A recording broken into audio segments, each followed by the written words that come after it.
Welcome to Utilizing Tech, the podcast about emerging technology from Gestalt IT. This season of Utilizing Tech focuses on CXL, a new technology that promises to revolutionize enterprise computing. I'm your host, Stephen Foskett, organizer of Tech Field Day and publisher of Gestalt IT.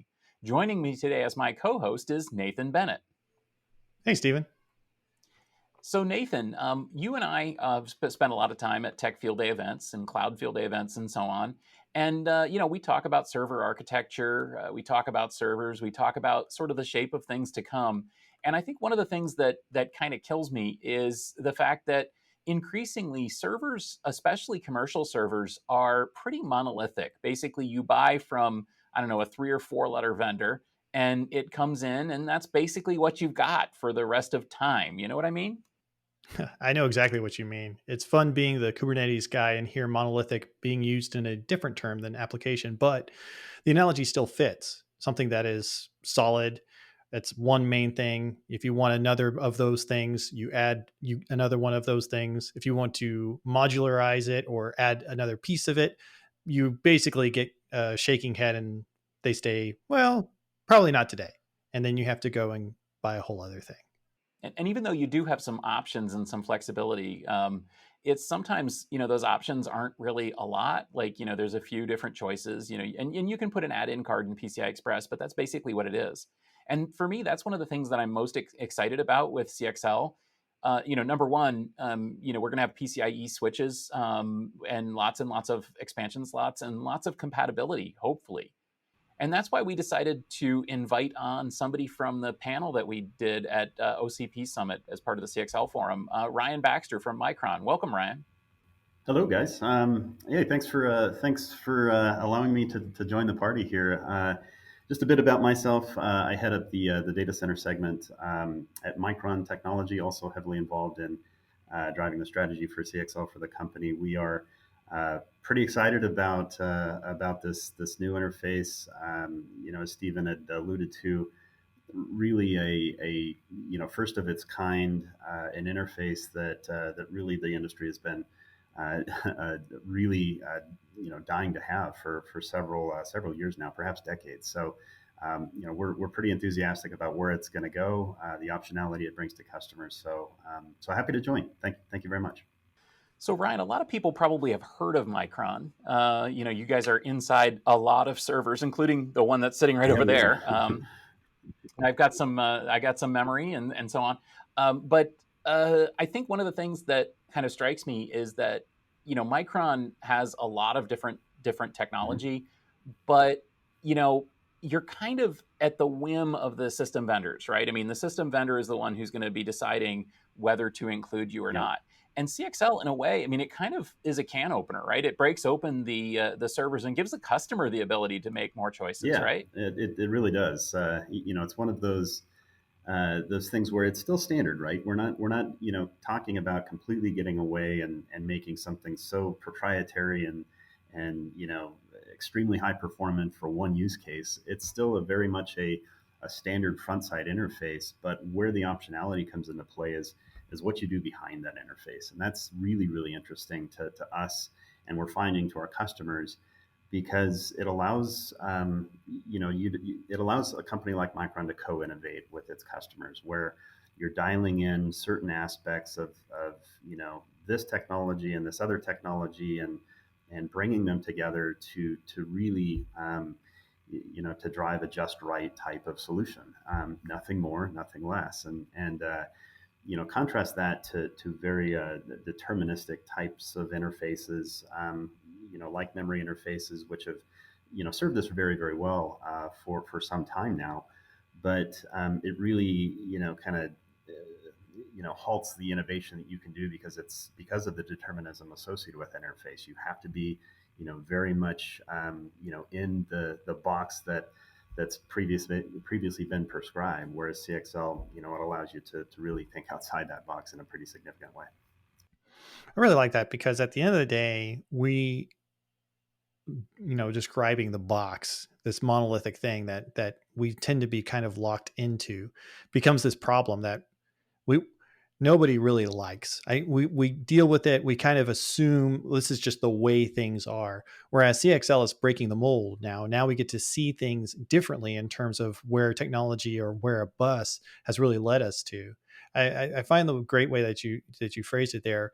Are you seeing from Micron like the different use cases and solutions where this can really fit in terms of, outside of just the compute module, or are we seeing like kind of more in this stabilized area? Yeah, we certainly are taking a pretty hard look at, again, because of the flexibility the interfaces affords, we're taking a look at differences in things like power consumption, where I'd really love a particular capacity, but I want a better power profile. Or we're looking at things like, larger capacity or even non-binary capacities. Especially recently, cloud hyperscale customers have really dialed in their workloads and use cases. And frankly, we're down to the tenths of gigabytes per second or tenths of gigabytes in capacity in terms of the requirements. And that's certainly not something you can easily do in the standard memory interface. With CXL, you can do that, right? You can dial in exactly what customers are needing, whether it's capacity, whether it's bandwidth, and whether it's more than just memory expansion. You can actually start to think about how you can use compute off of, say, a Type 1 or a Type 2 device in a CXL interface. So again, it really kind of blows the lid off of our discussions. It's very, very interesting to see where these things are going and how much innovation can be unlocked just by virtue of the fact that this interface is now open and non-deterministic. Yeah, and I think that that's actually really important, is that it's not necessarily even about reconfiguration and composability and rack scale and all these things that we would love to see happen, as much as it is right sizing. And so if you're building out a server, you have to fill all 4 memory channels, or else you have wasted performance. But how big do you put in there? And as you said, non-binary, that word means something different in system architecture than it does in other realms. In system architecture, I think what you're talking about, and I'm pretty sure what you're talking about, is basically, do I put 32 gig, 64 gig, 128 gig, 256? Like these are the DIMM sizes.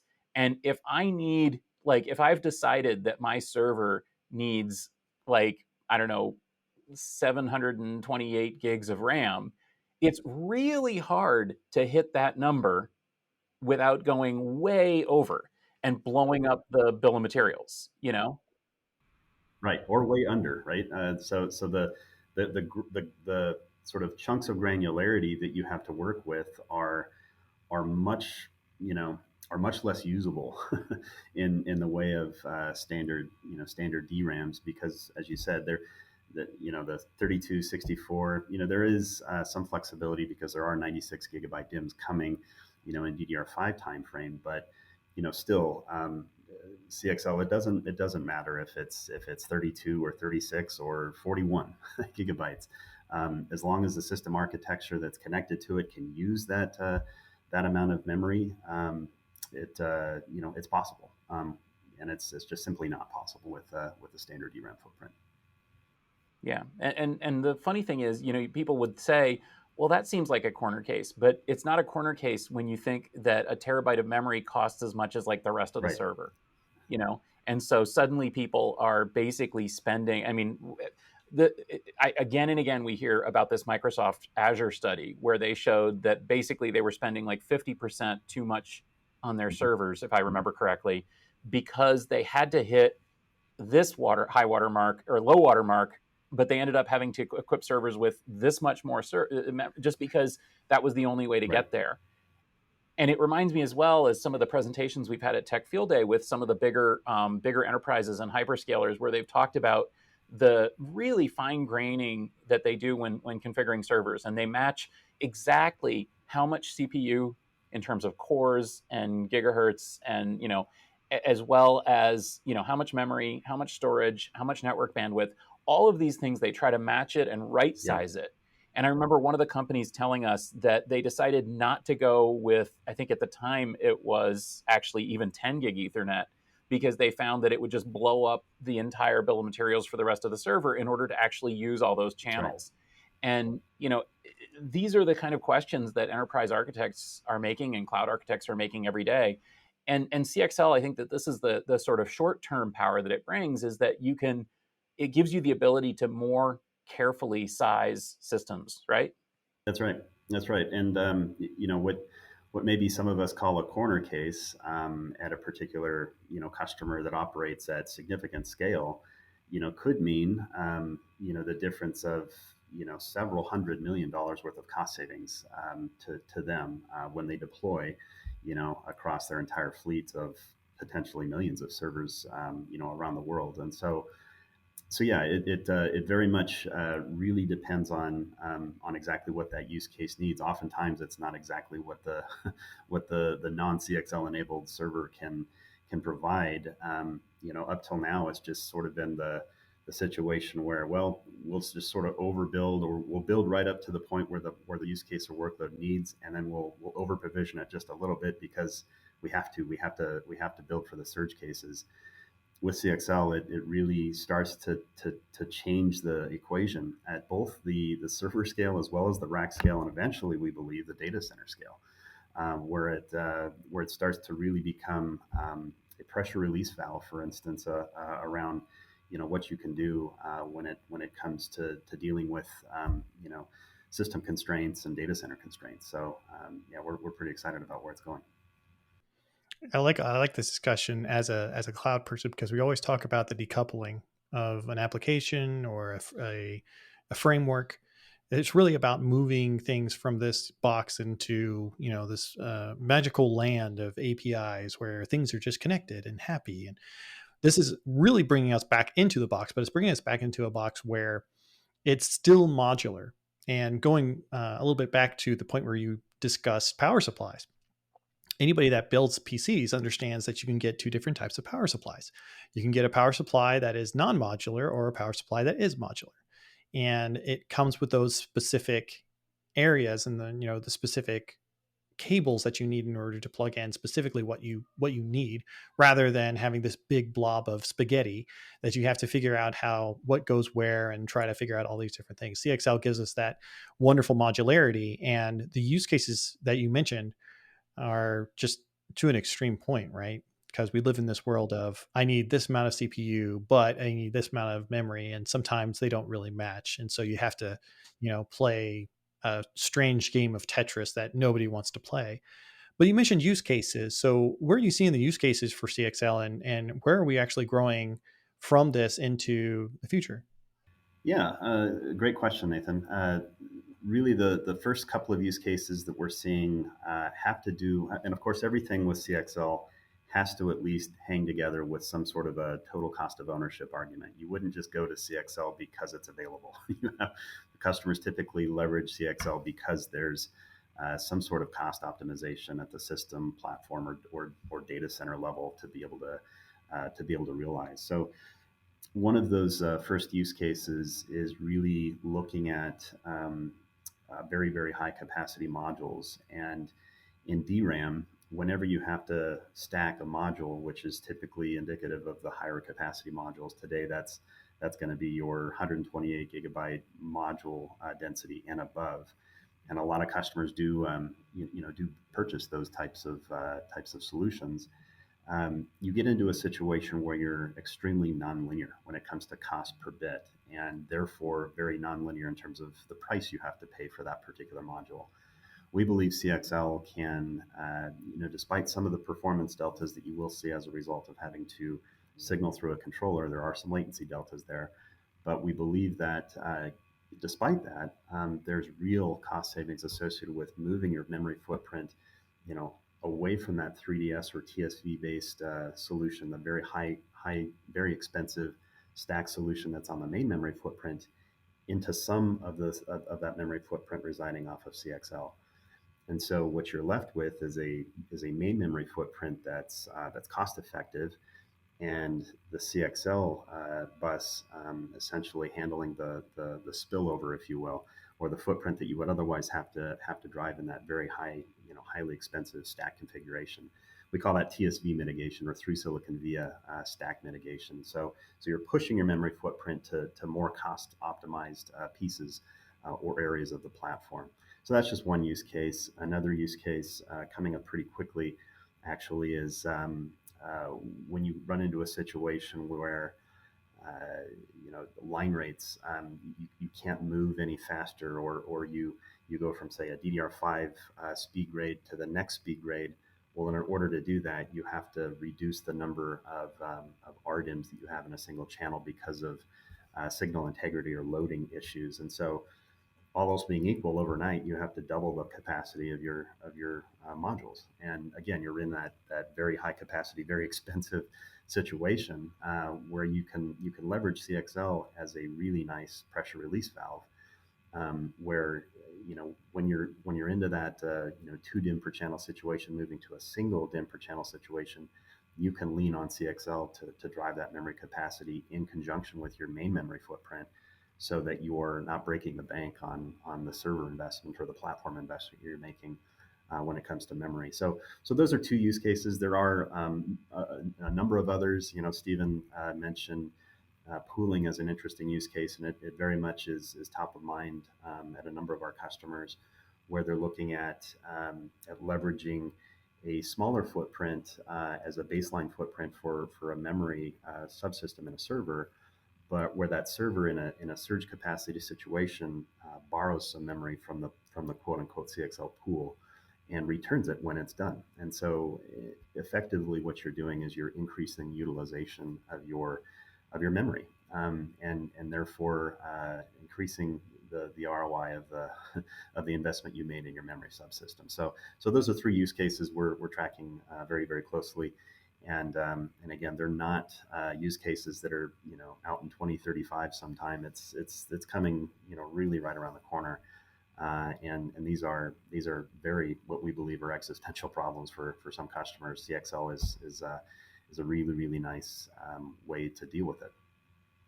Yeah, it surprised me to see that this stuff isn't like science fiction, like memory pooling. And I think that that's kind of the next direction maybe we should take this is, so we talked about right sizing memory, but what about right sizing if you only have temporary needs? And I think that that's sort of the next question here. So let's say you've got a system that needs to do some kind of big job, end of quarter, end of week.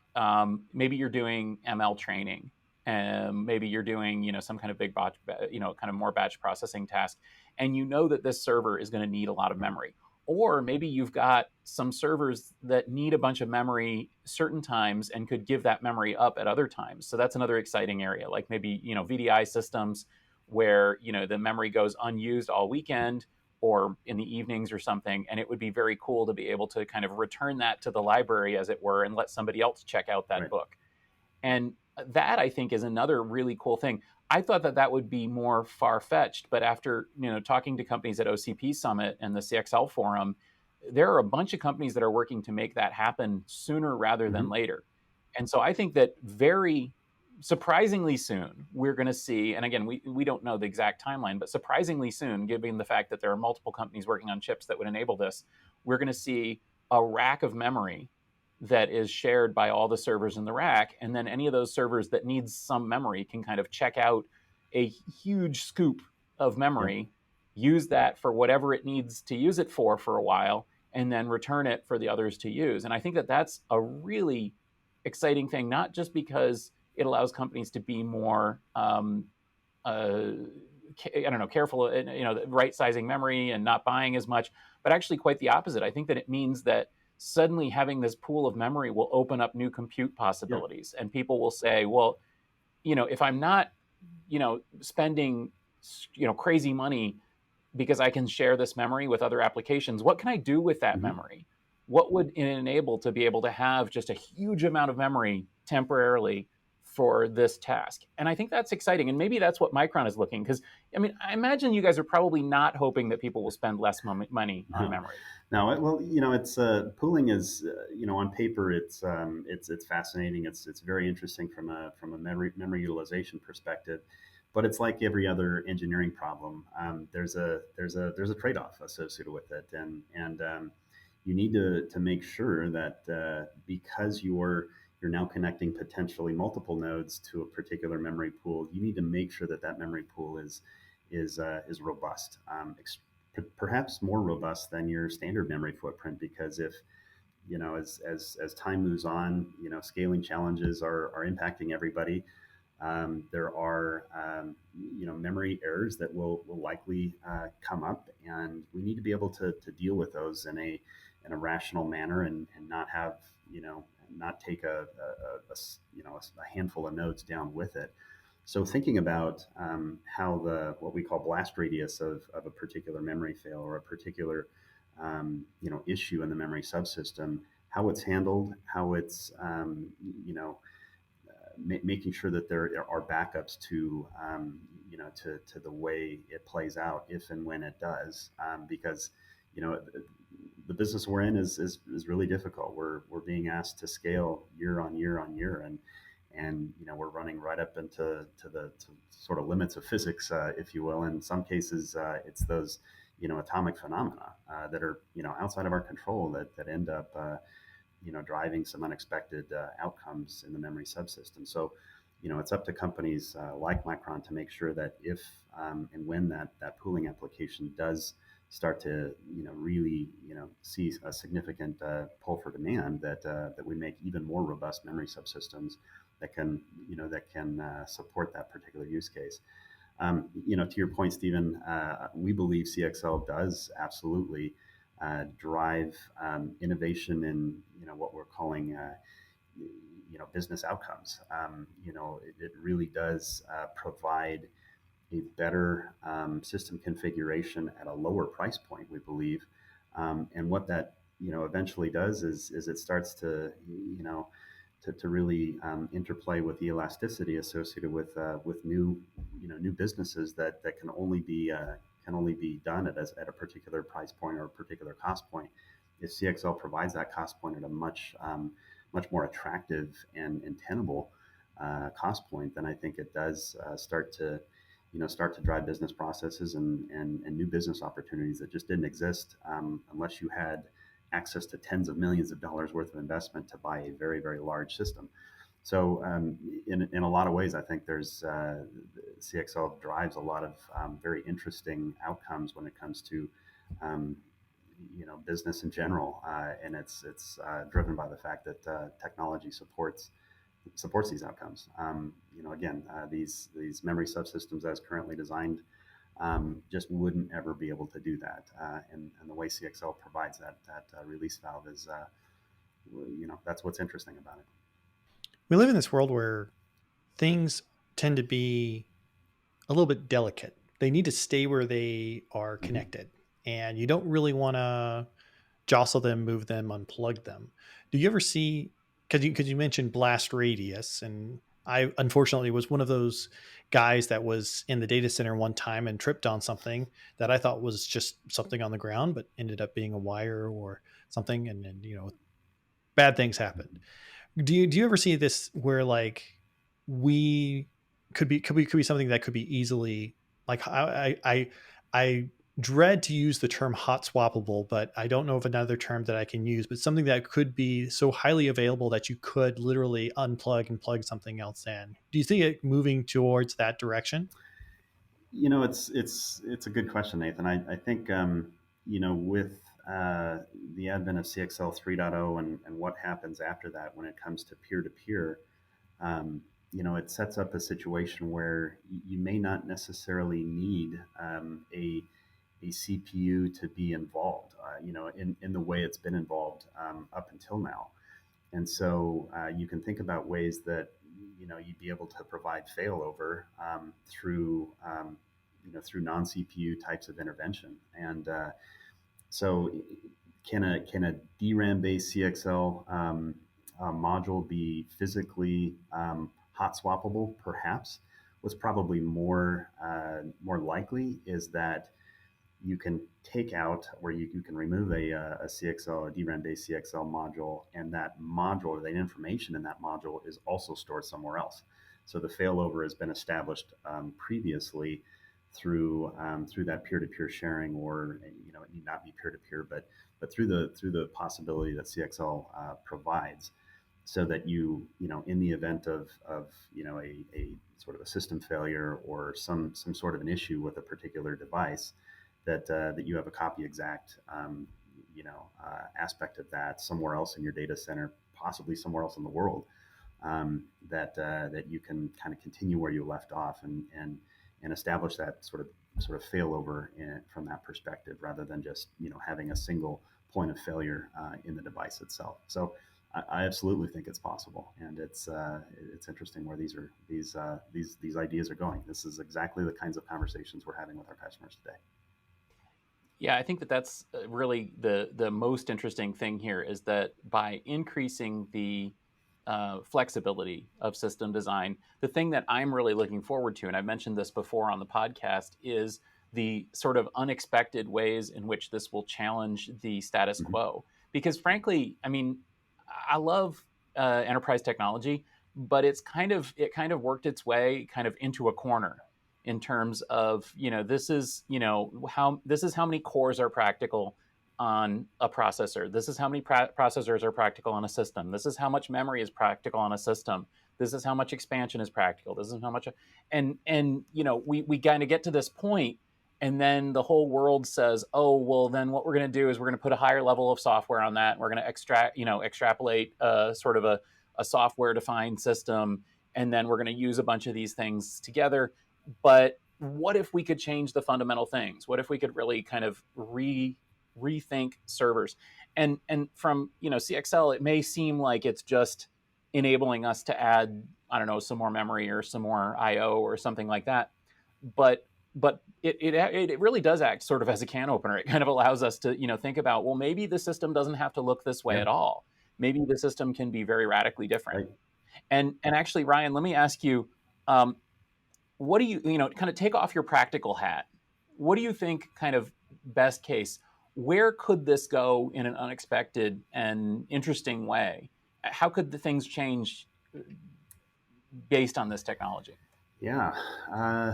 Wow. 5, 6, 7 years down the road, perhaps as much as not thinking about modularity. I need to add a little bit more compute or a little bit more, capability to my server rack. The fact that the CPU or the server itself doesn't become the sort of order of granularity anymore. It's I want to add a little bit more compute, and I don't necessarily need to add another server. I can add a card.